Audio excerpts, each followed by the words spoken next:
Hello, everybody. Very warm welcome to you. Thank you so much for coming today.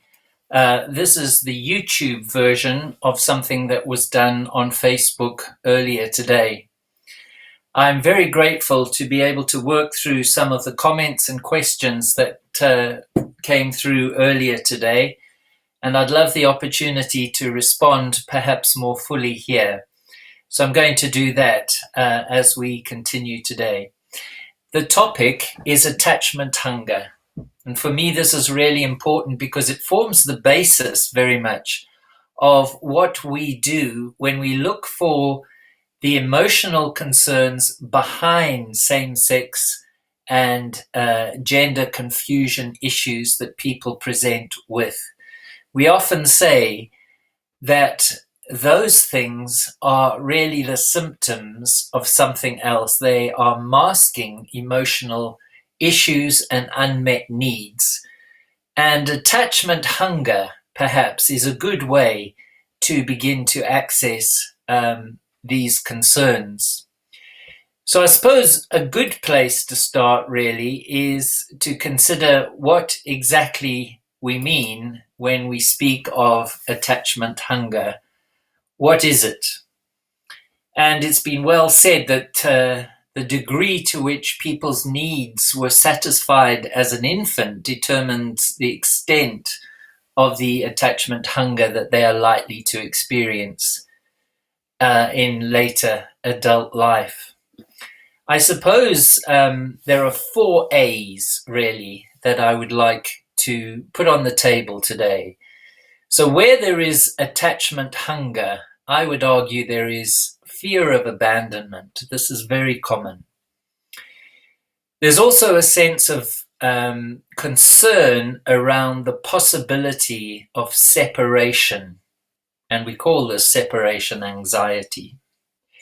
But interestingly, there is also a recognition of the absurdity of a person's situation. So they might see with their heads that something is wrong with the intensity of the relationships that they often form and how these can easily become addictive. And of course, that's the 4th A, that patterns of addiction are likely to be present in this situation. And therefore, it's important to look at how people have connected with other people.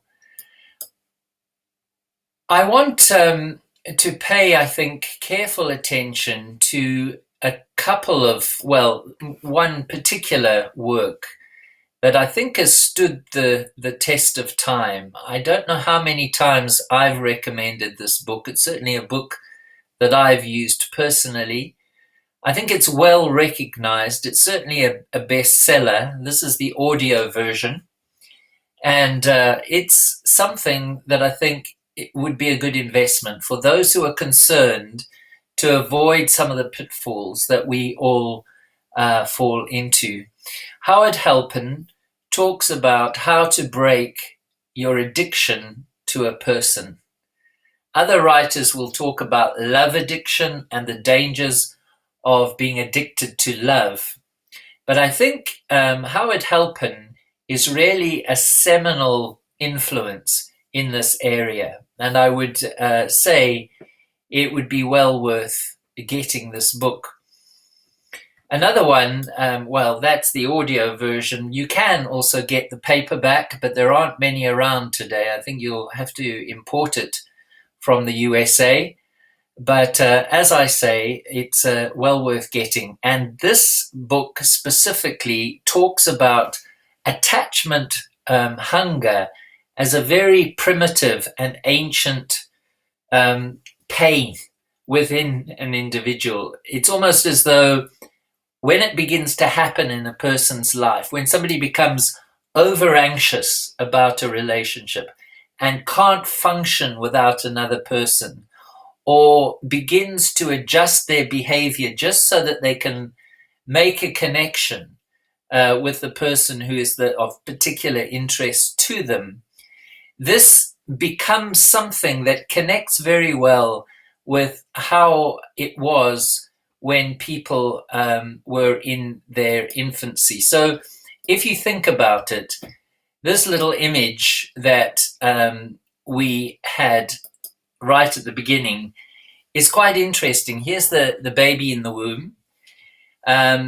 He's secure, or she's secure. She doesn't even have to be fed. She just is in the womb, floating in this comforting sack, is being carried towards birth, and everything functions normally, in most cases, for these little babies. And then, of course, they are confronted with the birth canal and the shock of leaving that comforting place and being in the big, wide world.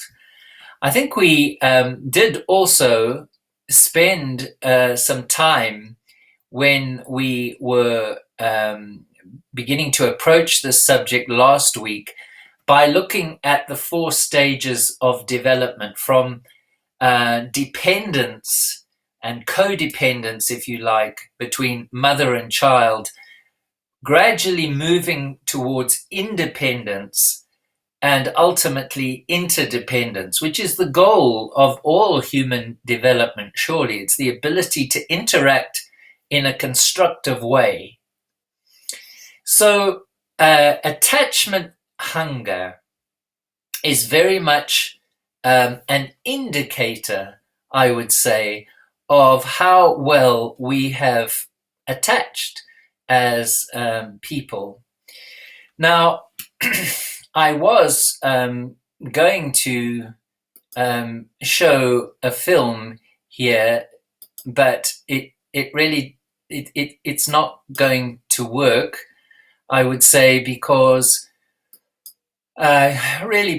of copyright reasons. We can't show it here. So what I'm going to have to do is maybe just put a link up if we were able to do it. This is a film that tells the story of Aaron, who is a spiritual young man, apparently, and has a particular, I guess, Christian point of view. He's in active service, but he connects with a man because he's same-sex attracted, and they end up together in an intimate relationship, and the story unfolds in terms of how he interacts with his mother and his family, who are devastated by what has happened to him. This is a film that has been produced, I would say, by those who would have a different point of view about homosexuality and who would be willing to normalize the behaviors. But the film, I think, really does portray this young man's dilemma, and you can see it. It's well acted, because Aaron comes to the point where he admits to his mother that he fears that this is who he is. It's not just what he's done, it's who he is. And at that point, it becomes, it becomes apparent that there is huge confusion in our lives when circumstances have overwhelmed us and we've gone in a direction that we really didn't expect to have. And I suppose for me, the value of the film is to see the interaction between the mother and the son. And I ask myself the question, what is the attachment pattern here that we are observing? Because clearly Aaron is moving away from his mother and is moving towards his gay partner. And he's making a decision in all of this that really is leaving what he once knew and is going in a completely different direction. So I wanted to use it as a way of examining some aspects around attachment. And really, when we are talking about attachment hunger, I would have to say that what we are really talking about is attachment theory. This is a kind of drawing of John Bowlby, who in the 1950s and 60s articulated attachment styles that individuals are likely to experience. And what he came up with were three basic styles or approaches. If you like, these are the templates that people develop. So some people are secure. Some people are avoidant. So they connect, but they're afraid of intimacy. And others are just plain anxious. And what that indicates is that they find it very difficult to believe that they can experience security. They're unsettled very easily. These are all different attachment patterns. And I think it's fair to say that you and I will have a template that was developed in the developmental stages of our early lives. And depending on which one is the dominant pattern or template, so it's going to have quite a distinct impact on the way we interact with people, with friends, with potential partners and husbands and wives. If we go on into marriage, how we relate to peers, how we relate to colleagues at work, all of these things really have a bearing on the kind of templates that we have experienced, or the patterns that have become dominant in our lives. Here's another one, and what I would suggest that we do, those of us who are interested in exploring this further, is just browse in YouTube, put in attachment theory or something like your attachment style and see what comes up. And you'll see one video that looks very much like this in terms of the artistry that's involved. And I think it's helpful because it very clearly indicates the difference between secure and insecure attachments.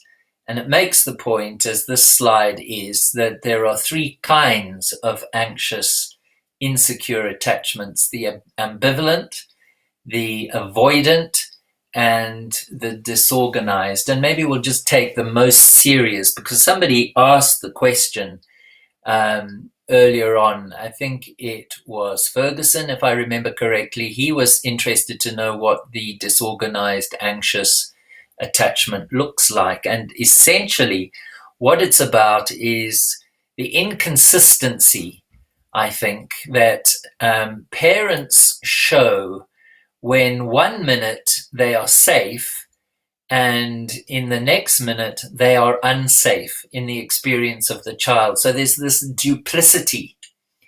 It's on and then it's off.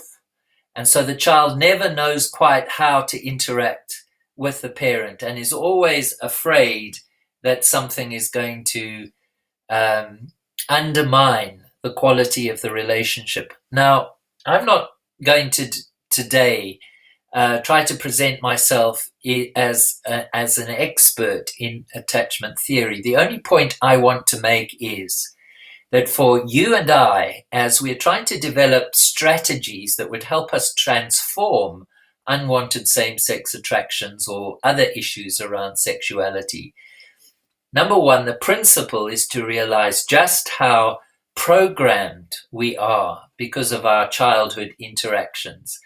And number two, to realize that it's probably useful to explore the different labeling that the psychologists have put on this. So, in other words, even as we are talking about this now, you might have a suspicion that actually you're more anxious than you are secure. And you might need to do a bit of work, a bit of reading to figure out whether these labels are accurate or any one of them fits you. And of course, we're not into labels. We don't want to stick labels onto people.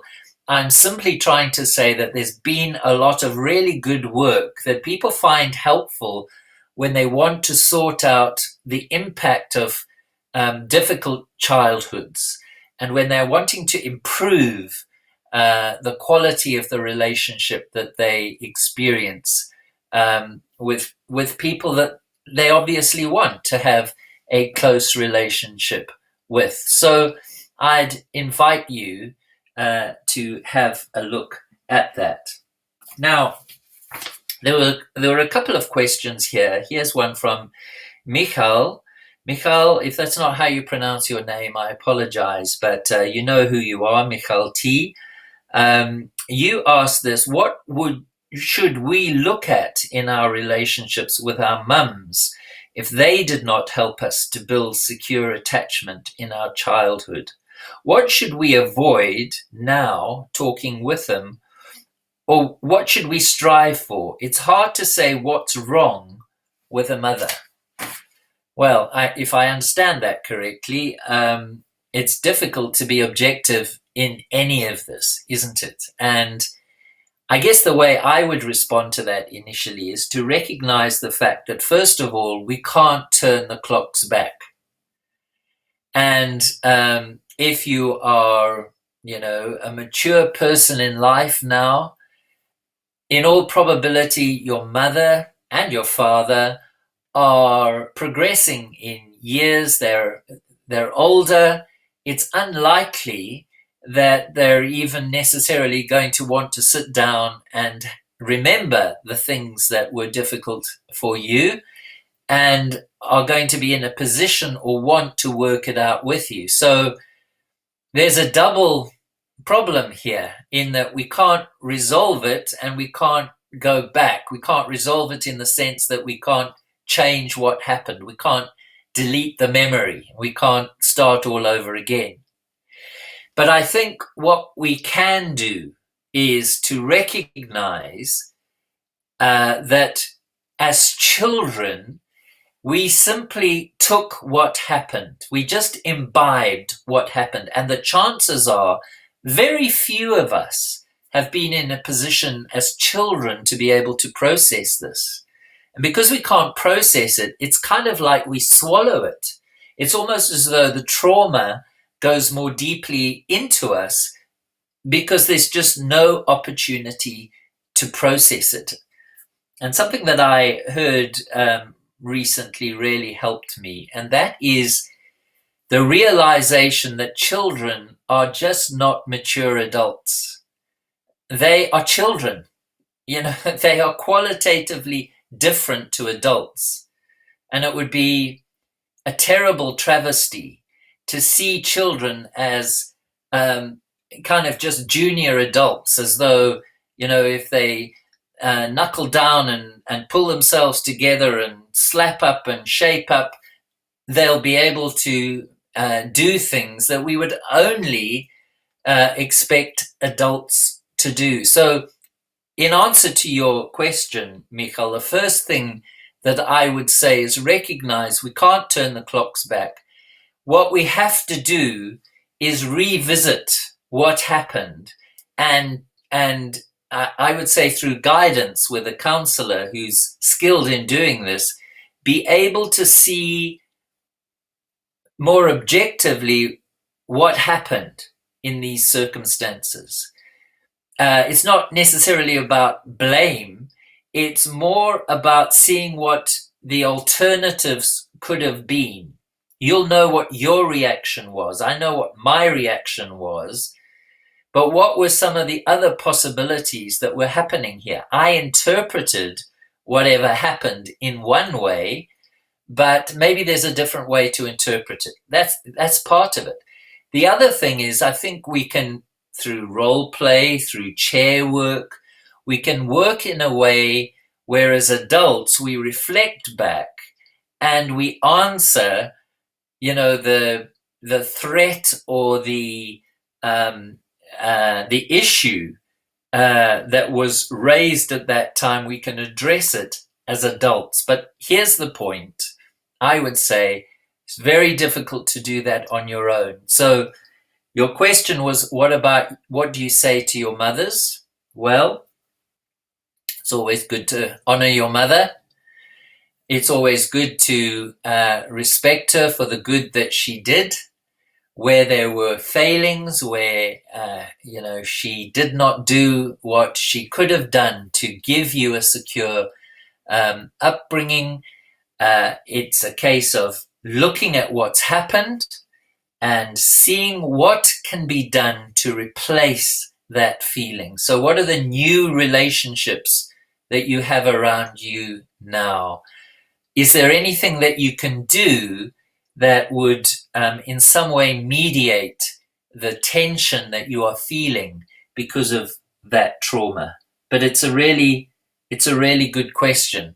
I'm not sure I've given a direct enough answer, but this is the work of the counselor. This is and a professional therapist, of course. These are the people who would be able to take a person on. And that's a very good question to go to counseling with. What can I say to my mother after all of this? I think that's going to be something that is going to help you to clarify your issues. So I'm going to move a little further on now. We're talking about attachment theory, and specifically today we're talking about attachment hunger as this deep-seated pain that is an indicator of the fact that we didn't have a very secure connection or attachment with our parents.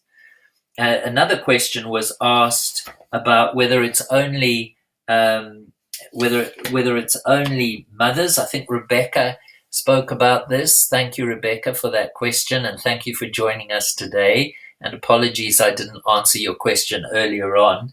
I think she's the one who raised the issue about is it only mothers or is it fathers as well? And my response to that would be to look around and see just how many women have father issues and who feel all sorts of emotional conflicts and pain in their lives because they feel that they didn't really connect as fully as they would like to have with their parents. So they are discovering that their insecure attachments has led them into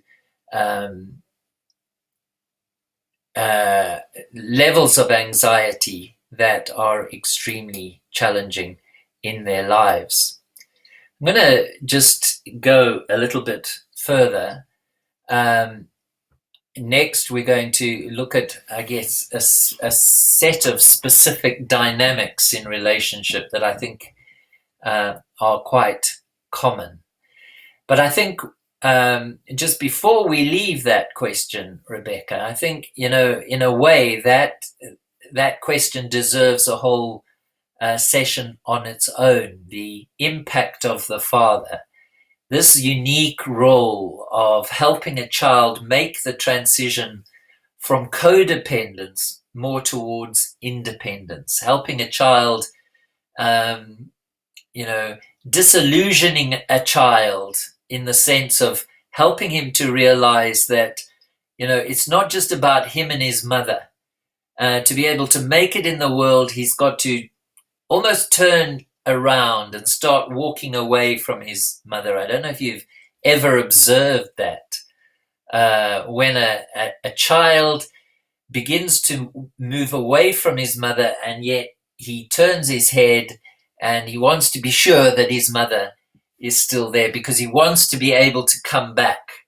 And the danger, of course, is when he looks there and she's not there. And then his little face melts, and we've all seen it. He lets out a yell of pain and fear and even anger. That's what we're talking about with attachment hunger. That's what it looks like. And unfortunately, that can revisit us when we become adults and when we get into relationships and when our partners don't meet our expectations, where we don't feel secure, then all sorts of actions can take place. And it doesn't even obviously need to happen within a marriage relationship. It can happen between same-sex couples, between opposite-sex couples. It happens in friendships. It happens in marriages. It's the nature of interacting, and it's all based on attachment patterns that all of us have. So I'm going to now move on to something else and talk about the two-step.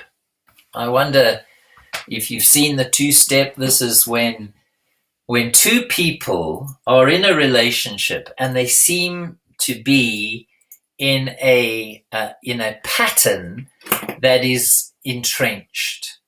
And the author here has spoken about the dance towards intimacy. And I think this is a really good place. And the thesis here that I find helpful is the notion of very often one person being the seeker and the other one being the sought. And you can see the body language here. The seeker is out to get the sought. The seeker sees in the sought some kind of ideal. That's my man, or that's my woman. That's the one person that I want to be associated with. There are seekers who jump at this and sorry, there are no, I don't know what we've done there, but the seekers want to connect very badly with those that they are following. There's a typo there. Sorry about that. And the some sorts run at any possible signs of seeking. So if they sense somebody is after them, somebody's interested in them, that's enough for them to start running. It's an interesting kind of thing to observe, and maybe you've seen it in yourself, because it continues. So here they are married, or maybe a few years on into their relationship, and you can see that she's got a strategy, but note the path is well defined. The distance, the mutual distance between them is exceptionally well entrenched. He's running ahead, she's coming behind, and the implication of the picture is that she'll try in all sorts of creative ways to win her man. And so it goes on. They're in a dance here.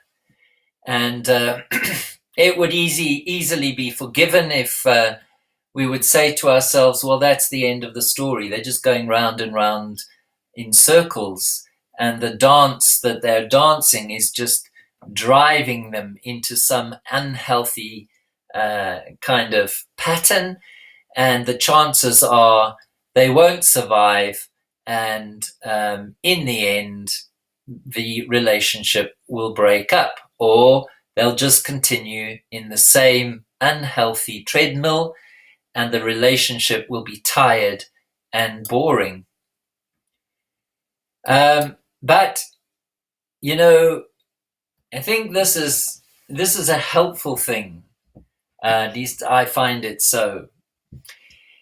If we're going to have successful relationships that are not tired, that are encouraging and helpful, then we're going to have to change roles. The seeker is going to have to be the sought, and the sought is going to have to be the seeker somehow. Now that's more more easily said than done. It's not easy to reverse roles. But if we're going to be successful, we have to get to the point where that's exactly what has happened. The seeker's got to feel wanted, and the sought has got to feel that he can be wanting, and that's likely to happen when he has room to move. So in other words, there has to be some adjustment. And surely this is what happens in mature relationships when people are serious about working together and developing a kind of viable way of doing life. They have to work things out, and they have to see how they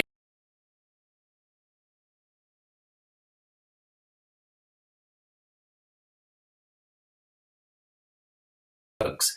That's the theory. That's the distancing in relationship, the getting into a rut. It's because we fail to be creative, and we fail to break out from the patterns that have been established in our lives. I would argue that these are attachment patterns or attachment styles.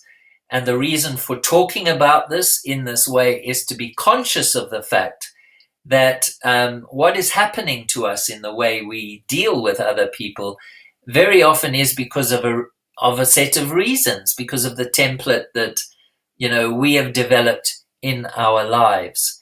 And once we become conscious of that, then I think we can begin to do something about it. Now, I guess for people who are secure, what we're discussing here might seem really to have relevance for only people who perhaps have immature relationships, or who struggle in ways that secure people don't struggle in. But I think I would be confident that certainly the people I work with, those who want to move away from unwanted same-sex attractions, very often struggle with these emotional connections that become toxic over time. Another person raised a question earlier on today when we did the Facebook Live, and I've forgotten the question now. Let me just see if I can find it. Oh, it's gone out of my mind, but I'll come back to it in a few minutes. Sorry about that. So I'm going to move us on now to begin to think about how we might begin to address this. I just want to remind us of the 4 A's again. We said that attachment hunger usually is present when there are 4 kind of aspects to it. Fear of abandonment, I think many of us can associate with that. The fear that we have of losing somebody, and what we begin to feel when we are separated, even if it's for a short time, if it's a weekend away from the person, if we're not careful, we can build the most elaborate theories about what's happening in this distancing. And we might even say to a person, I just want to have a break and be on my own. And then, lo and behold, we find ourselves mulling over and ruminating around issues relating to do with this very relationship that we're just wanting a short break from. And there's an anxiousness in our separation. The third thing I mentioned was the recognition of how absurd we can be in such relationships. And that's what I want to concentrate on for a few minutes. And all of these three things, of course, are pointing to an addiction. There's a clip that you might want to see if you can find on YouTube. We can't play it here, but it's a Monty Python skit. It's one that I think has become very famous. It's about Loretta, the man in the video here on your right, who's wearing the necklace. He makes a statement about the fact that he wants to be a woman, and his companions here try and show him the absurdity of this. He says he wants to have a baby, and he says that it's every man's right to have a baby. And his colleagues try to dissuade him and show him that that's not a reasonable position to have. They try and accommodate him. They try and think of, ways that this could be done. It's very, very funny. I would just look up the clip if you have time. But my point in raising this is it kind of illustrates how absurd things can be, and we human beings, even so, nevertheless, ignore warnings from people, from those who are closest to us. We go right ahead and we jump into things, and then before we know where we are, we're in a very toxic relationship. Or things have gone wrong that everybody around us knew was going to happen. And, of course, I know that we can't always listen to everyone around us. That would also be an extreme. But when deep down in our own sense of being, we recognize that we're possibly wrong. And, there are flashing lights. If we're not careful, if we kind of repress those thoughts, we'll just march into danger when the warning signals were there, both in our own mind and around us. And if we pay attention to them, we'll save ourselves a lot of heartbreak. I wanted to just share with you what I think is certainly evident in Howard Halpern's book that I spoke about earlier on. And I guess in a way, this is a kind of 12-step approach. I'm not sure that he's taken 12 steps. I can't remember. Actually, it's a while since I read the book.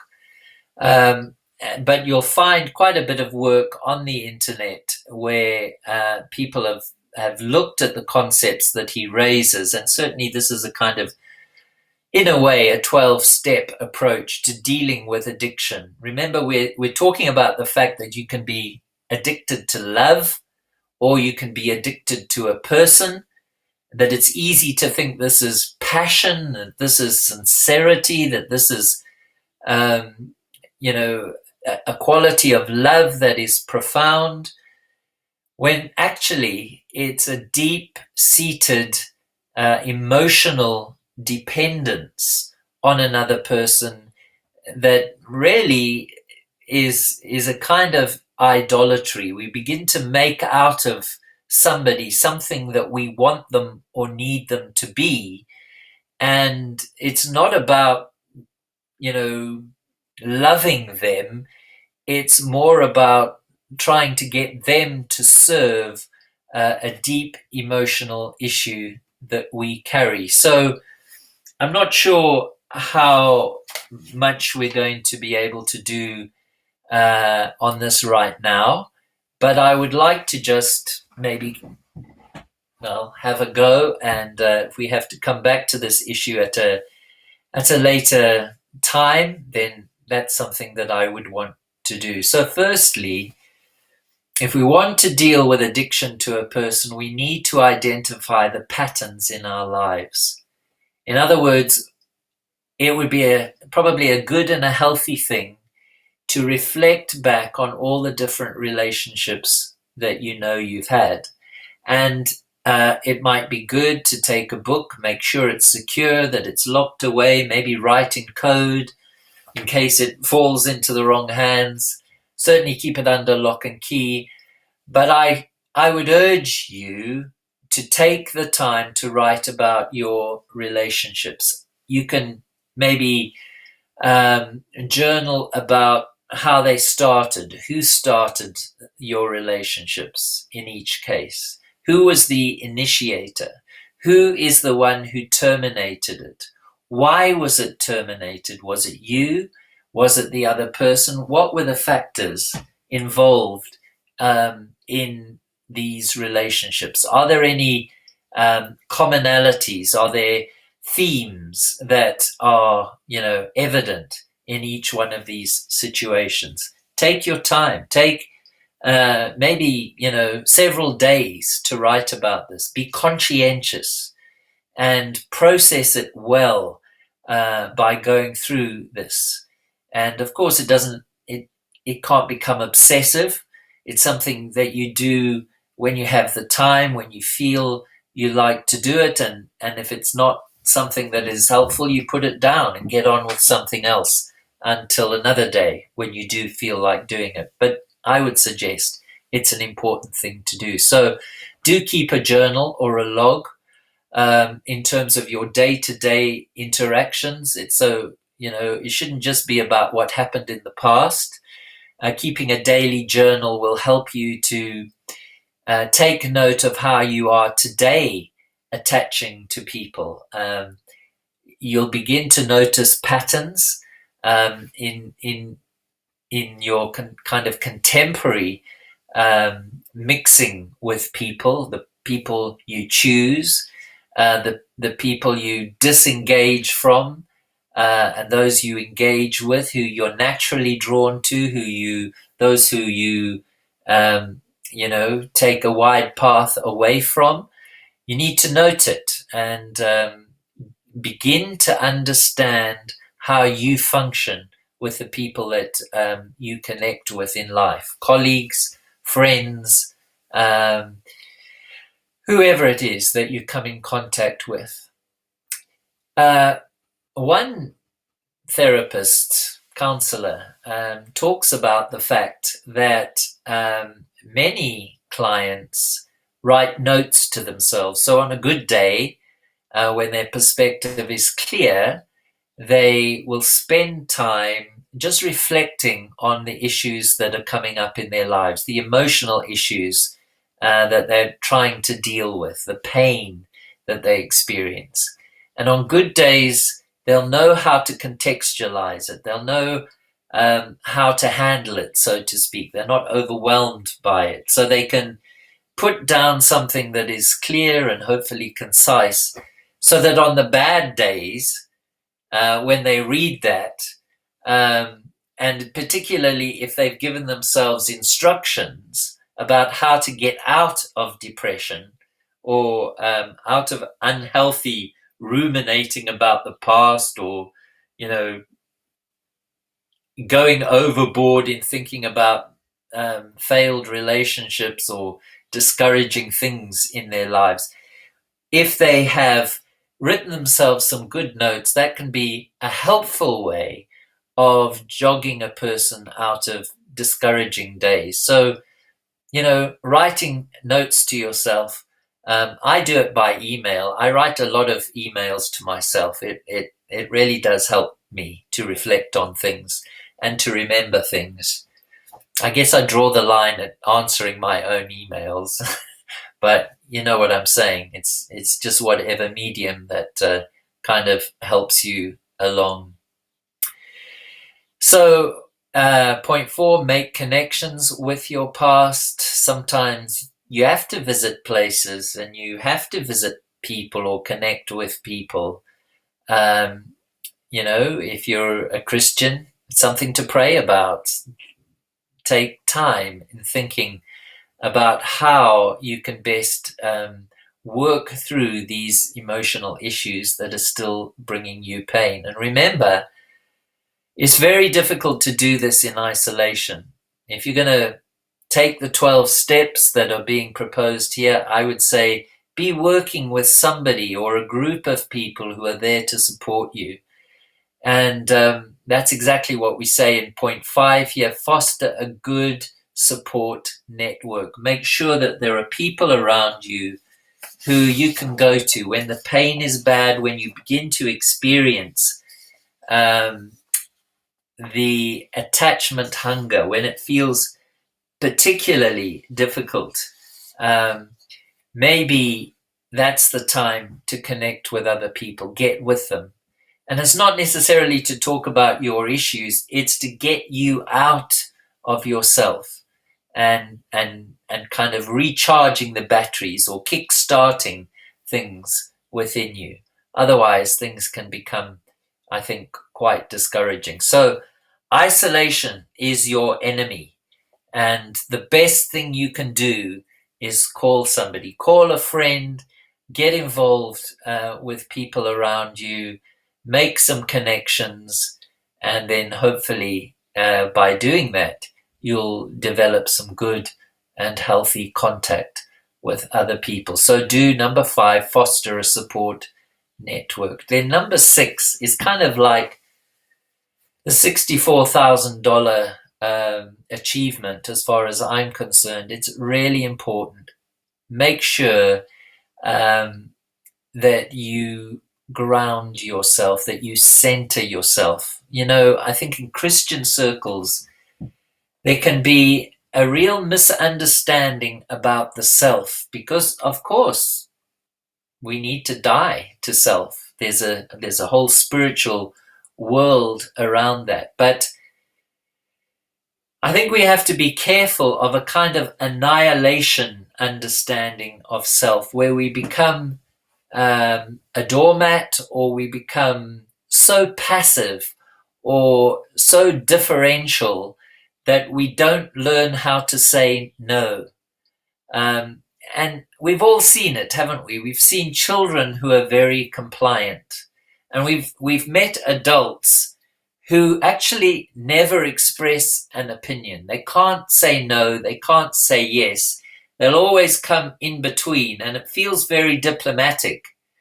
But what it means, I think, very often is this deep insecurity there in terms of taking confidence in who you are and what you believe. And even if you make mistakes and you make assumptions that are not great or turn out to be incorrect, surely it's better to err in that way and to have risked and to have bumped your head and scraped your knees than to be compliant and ducking and diving and never being secure in yourself. So a big part of this is about grounding or centering yourself. And if you work with a counselor or a therapist, my sense is this is going to be a big concern, because if we're becoming emotionally dependent, if we are simply responding to the demands of attachment hunger or our inner child, whatever model you want to use, it's often because our adult self is not well formed. It hasn't had time enough to decide what we believe and what we're aiming at. I have to say at this point, the men particularly I deal with, those who have a mission in life, those who want to achieve something, and as they go through the work that we do together, as they clarify their goals, their personal goals, it doesn't really matter what it is, but if they are passionate enough about doing something, then that is a great blessing and a great motivator in the work that they do. The people who struggle don't know who they are, don't know why they're on the planet, and don't know what they want to achieve in life. So the work then becomes very much about finding out their natural gifting and finding out, what makes them tick, what makes them, what gets them going, what gets them up in the morning, whatever it is, and it's working with them until they have a very clear understanding of what it is that they want to do in life. And once that happens, and the self-esteem and the self-confidence begins to build in their lives, I find that their motivation obviously, goes forward in leaps and bounds. And then the same-sex attraction issues are much more in perspective. They can see them in a manageable way rather than being overwhelmed by them, and they see them as a part of the reality that they experience, and they know what to do with it. Whether they go finally and absolutely or not um, isn't the issue. The issue is how they respond to something that they have experienced to be damaging in their lives. That's not my words. That's what they tell me.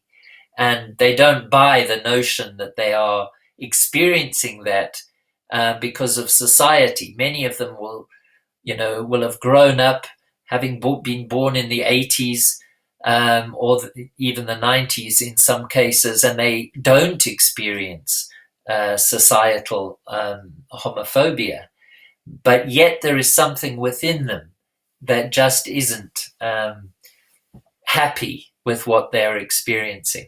So, centering or grounding yourself, number 6. Number 7, get in touch with your body. That's another program in itself. If you can't feel yourself, if you can't, if you have a body image issue in your life, you can't accept how you look, how you're made, what your skeletal framework looks like, what your muscles component is.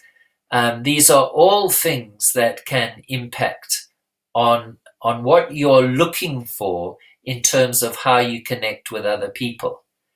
And of course, it's common knowledge that very often people who struggle in this area will connect with somebody who they are drawn to physically.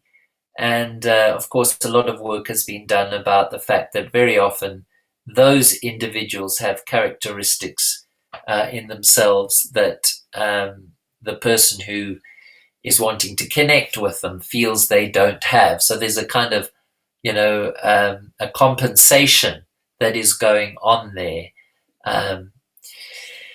What we're talking about with the idea of attachment hunger is really a complementarity of brokenness. Once we get into a relationship that's illustrated by the two-step that I looked at earlier on with the people going around in circles, both have issues. Emotional dependency, which is something that we're going to deal with at a later program, is usually involving two people. And I would say almost without exception, you've got an avoidant and you've got a codependent person, and there's a complementarity of brokenness that at first matches well, but in the end is a complete disaster. And of course, this is all based on attachment issues. So getting in touch with your body and doing what you can to be the best you possibly can is an important thing to do. Number 8 is nurture your core being and your sense of self. I think I've covered that in a lot of what I have been saying. Understand what you believe. What is the heart of your life and your mission? Number 9, be aware of what you want. Again, the population that I work with very often don't exactly know what they want out of life. They're so used to ducking and making sure people didn't call them names and being compliant and not taking any risks and not putting themselves um, or putting themselves in harm's way in the sense of doing anything that might draw attention to themselves. It becomes such an isolating thing for them. And so often the work is about helping to clarify what it is that they want to achieve in life. And then looking at the steps of action in terms of what must be done to achieve that. What can be done as step one and step two? How long is it going to take? What are the steps of action to try and achieve something worthwhile? I would say it's really important to take every thought captive. I expressed it this way, that sometimes when we meet, this person who just matches our ideal, and we feel that this is such a sincere regard that we have for this individual who's become so important to us, and then if we're not careful, it may develop into something romantic. Even if the person doesn't reciprocate it, we are having fantasies and we really want to connect with this person, and it just makes us feel so much better because we're in relationship. Now, don't take me wrong here, folks. We all get, good things from our friends and our connections, but when it becomes something that excludes everybody else, and by comparison, well, there's just nobody but this person in our lives, that becomes a problem. It's like we think it's a light at the end of a tunnel. We've been discouraged and down, and we go in this direction and we feel we're going to get answers, but actually it turns out to be the light of a train that is hurtling down the tracks. And if we don't get out the way, and if we don't manage this, we can end up in a toxic relationship that I promise you is very dangerous for us, because it's hurtful and it's discouraging and it leaves us devastated. And I have to say that if you're in this position, I would encourage you to seek professional help and to work with somebody who you trust and who you are able to connect with, and work through these issues. And hopefully the pain of having entered into such a relationship will be much less because of having done this. So be aware of what you want. Number 10, take your thoughts captive. When you start, being a bit absurd in the way you judge somebody because they don't call you, or they don't send you a message at the right time, or they don't invite you over to something, or they forget about you at Christmas, take every thought captive. Make sure you are not so emotionally dependent on anyone that you can't function. We all have disappointments. We all get downhearted when things don't work out socially. But the intensity that I'm talking about in an addictive context becomes self-destructive. And that's when we need to get attention. And my argument is this is because of attachment issues. It's the revisiting of attachment hunger. And it's something that is a good indicator to us that we do need to do some work around this. Get journaling, connect with other people, get yourself onto the treadmill or down to the gym. If you can do some walking in the country when this coronavirus situation is over, then do those things that you need to do to connect. So number 11 is exactly that, valuing multiple attachments. Get going with other people, find new people, step out of the old, and try to make sure that you are going in a direction that will bring connection. And then finally, I would say, we're here for a short time. I don't know what your spiritual values are and what you think about life and about death and about eternity, but it seems to me good advice to connect with the eternal, to recognize that we are here on this earth, that there is something for us to do. It is a fact that the research shows that those who are religiously motivated have more success in overcoming unwanted same-sex attraction than those who, well, that's the case. If they're religious, very often they're more motivated and they're more successful. Although I have to say, I know many who are on all sorts of journeys, and more than 50% of the people who come in my direction are not Christians. They may come from other faiths or no faiths at all. And, there's an exception to every rule. And I have to say that some of those people have also been motivated. But by and large, it's the religious folk that do particularly well.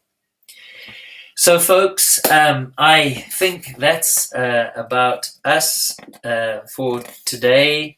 I'm just checking if there's anything else here. I know I'm going to find questions that I've missed. One question that Karis asked was about 5 friends, because when I spoke about connecting with other people, can't see it. Where is it there now? Make connections with your past, foster a support network. I suggested that, a good aim is not to just have one best friend. The best friend thing can cause real problems for people from this background, I've noticed. Certainly has done that for me. And so the rule of thumb is maybe, 5 friends that you try and connect with. Maybe some older, maybe some younger, some the same age, some men, some women. If all your friends are of the opposite sex and you're a male and you've struggled with same-sex attraction, that's something I would be really worried about. Because your problem is not women, your problem is men. If you are a man struggling with same-sex attraction, you and I have to learn how to connect with ordinary men. We have to learn how to be shoulder to shoulder so that there's no mystery between us and other men. And those who connect only with women, I am afraid that can be something that can hinder progress. So Karis, I guess that's the theory, that we need to connect and we need to make sure we are not simply hiding because we're comfortable with women, when we know the real challenge, if we are men, is to learn how to interact with men. Maybe that means we have to take some steps of action. We have to have some specific strategies about how to meet men, because we've kind of isolated ourselves and we don't easily rub shoulders with other men, or we don't find, nourishing, helpful connections with other men. And again, the counseling and the therapy can be a great help there. And I would say that part of the plan is very much about normalizing and ridding ourselves of sexualized interactions with people from the same sex. I'm saying a lot there because, that's a whole process that we have to go through and becomes a very important part of the counseling work that we do. So, friends, that's a great deal in one session. I just want to close with one last thing here, and that is specifically to talk about the other sessions. So today we're the 29th of April. Last week we looked at a counseling plan. We spoke about 4 stages. That was about ending behaviours, grounding ourselves, making sure we build up a support network.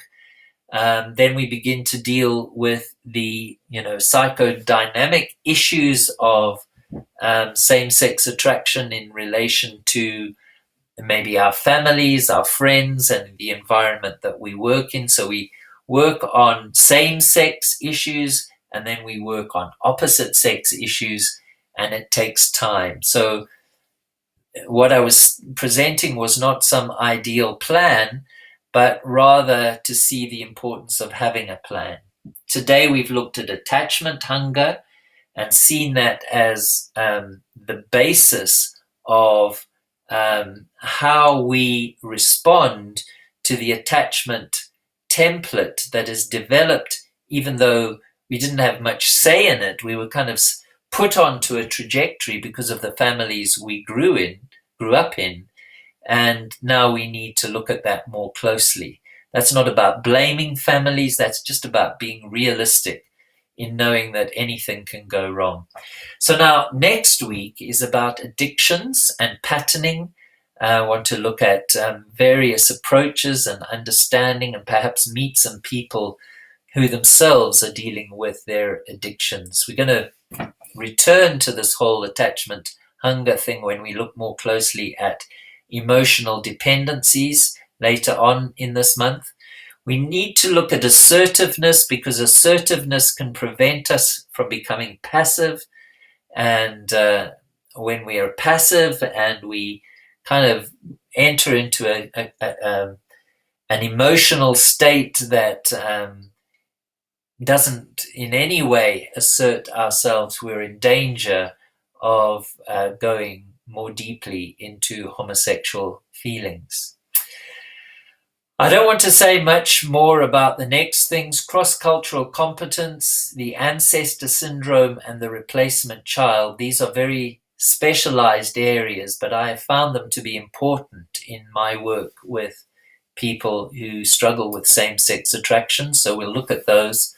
And then, of course, we need to pay attention to actually how we process the traumas, the big T traumas, the things that happen that have done profound damage in our lives, and then the little T traumas, the things that are smaller but nevertheless have impacted us greatly. We need to look at specific approaches for dealing with trauma. What approaches are best? What has almost universally been recognized as a good way of dealing with some of these things? And what are the special, if there are any special approaches that might apply for people with a particular interest in overcoming unwanted sexual feelings and attractions, and of course behaviors? So we'll deal with big T and small t trauma later on in early June, and then the last session, June the 24th, when we've run this marathon, I hope that we will have some very clear strategies in our minds that will help us to run this race well and to do our work very conscientiously and in connection with other people. So, as I sometimes do for those who requested, I'd like to close in prayer. So let's do that. Those of you who don't pray really understand that, but some of us find it very helpful to do it. Thank you, Father, for this time and for the opportunity to talk through these issues. We ask that you would be with all those who are wanting to explore further and who want some understanding of what a counseling context might look like and the kinds of issues that can be dealt with. So, Father, I pray that this would be useful, that you would help us all to continue on our journey and to achieve your purposes both in and through us. And I ask it in Jesus' name. Amen. Thank you, folks. God bless you, and I hope that you would be willing to come and visit us again. Goodbye.